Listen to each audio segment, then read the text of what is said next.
Mr. Blom, good evening. Thanks very much for your time. Your thoughts on what the DA is putting on the table as something that it's, or the municipalities it runs, will do?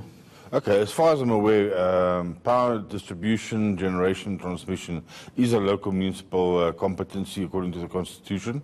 I think there's a big problem with that. There could be. I mean, practically, it hasn't happened. Sure. And the reason has been, and I was part of the initial movement of that, I say that red-facedly, is that Eskom at that stage in the late 80s had surplus capacity and had very cheap power. And they convinced the municipalities at that stage, and luckily I wasn't in the forefront of that, but I was behind the scenes, they'd convinced the municipalities to close their own generating capacity, and that Eskom, and assured them that Eskom in future would supply them with very cheap electricity. That unfortunately has not panned out that way. In fact, we've gone from the cheapest electricity to the most expensive. So I think I support the free market of buying and selling electricity wherever you get the best deal. And I think that's the way we need to go. It's to the benefit of the whole country. And hopefully that will sort out the load shedding during daytime at least, which is really killing my job and your job and everybody else's jobs in a very short period of time. If they do that today, we can sort out the load shedding in the daytime hours within 60 to 90 days. But then we know the extent to which a lot of municipalities are having and experiencing problems of their own, and that's sure. Even before you give them back, which essentially is what this should be, that function. Now, for the same reasons, people are arguing that Eskom we are experiencing what we're experiencing because of the way Eskom is being run. What would stop? Why won't that happen at municipality level if you give them the function? Okay, so if I may drop another bombshell, hopefully the municipalities won't be captured like Eskom was captured. And it hasn't come to the fore. I haven't had my chance at the Zondo Commission, but when I get there, I will hopefully be able to illustrate that many of these so-called municipal accounts that Eskom's claiming is due to them are in fact grossly overstated and was just an extension of the capture. Because the Eskom's kitty had run dry, what the capturers did is they said we must find a way to get more money into Eskom's bank account. And they did that by overinflating Eskom's accounts to its customers. So if we are right, and it's still early days because we're still scrubbing some of those accounts, but the amounts that have come up have been ginormous. I've already proven in the arbitration hearings, and I won those, hands down, against Eskom, where they fictitiously, as part of this capturing exercise, I suspect, hopefully it wasn't because of their own sort of new style of management, they fictitiously billed one of my clients over 1.5 million rand in 1 month in excess of what they should have billed. And I think at the municipal level, that has been going on at a much greater level. But as I said, this has not been discovered before. It's something that's pretty new on the table, and I'm holding my horses until such time as I've actually fully proven it, and then I'll go to Zondo and add that to the litany of state capture actions that have taken place within Eskom. So it's not all dark days. If anywhere, if there's capture and there's corruption, whatever structure you put in place is going to be fallacious and not sustainable. So if we're going to go back to an era of clean governance, transparency, and non-capture, then there's no reason why it shouldn't work.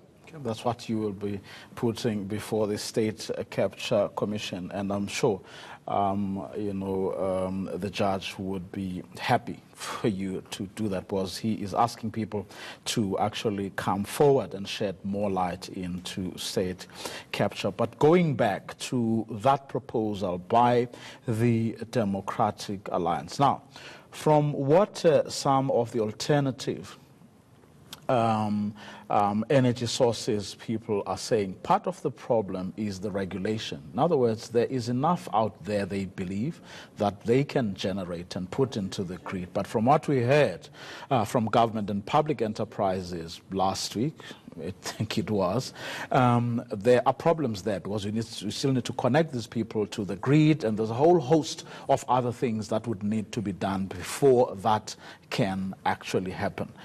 Why can't what the Democratic Alliance has put on the table be done by, let's say, Eskom? The model currently is actually flawed. In other words, you fix the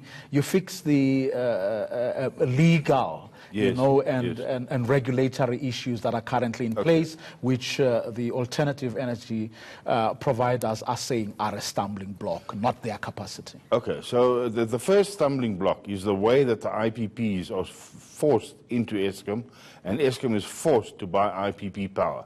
That is grossly irregular, and I think will not stand up to constitutional court muster. That's the first issue. As far as the other issues are concerned regarding the freedom of choice for the municipalities, a lot of red herrings are thrown into the pot, and they're actually not true. The interconnects for the municipalities did exist before Eskom convinced, as I've just illustrated to you, the municipalities to close down their own stations and convert to Eskom power. So those interconnects still exist. The licenses in some cases still exist.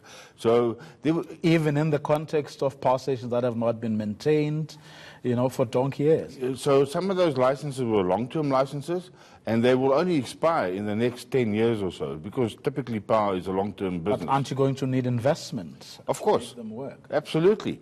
There's going to need to be refurbishment, as Eskom's own power stations are in gross need of refurbishment. As we've heard from Eskom's own sources, they personally have also neglected their own operations and maintenance, and in fact diverted the funds to other projects. I mean, that's a question I've been asking since 2010. What's happened to the maintenance budget, year after year? So no, I think that's right, but don't be waylaid by all the red herrings.